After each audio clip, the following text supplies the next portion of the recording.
สบายดีสามเสียวสบายดีสามเสียว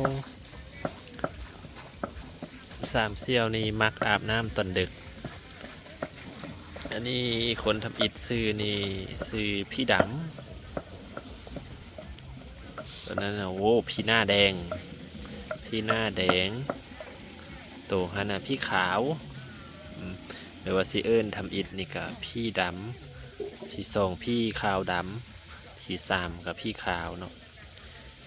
พี่ขาวนี่กับมีจะพี่ดำนี่สิมักให้เฮาป้อน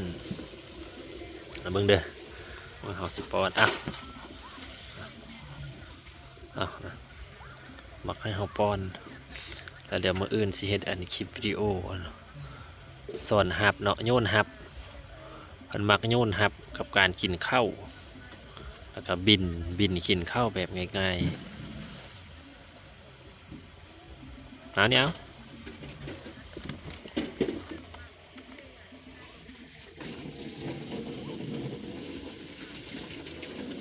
ก็มันขายหน้าเนาะปกติมันมักมากินอยู่ในมือเฮาวันนี้มันขายหน้าเฮา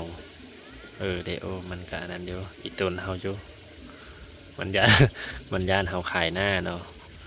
มันก็มากินน้ำเฮาอยู่หน่อยหนึงแล้วมันก็ไปปกติมันจะมากินอยู่ในมือเฮามันจะบ่มักกินเวลาที่เฮาเกลือ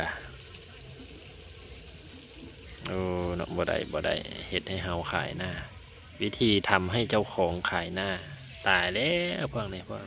เบิ้งมื้ออื่นบ่ได้กินข้าวสุนะ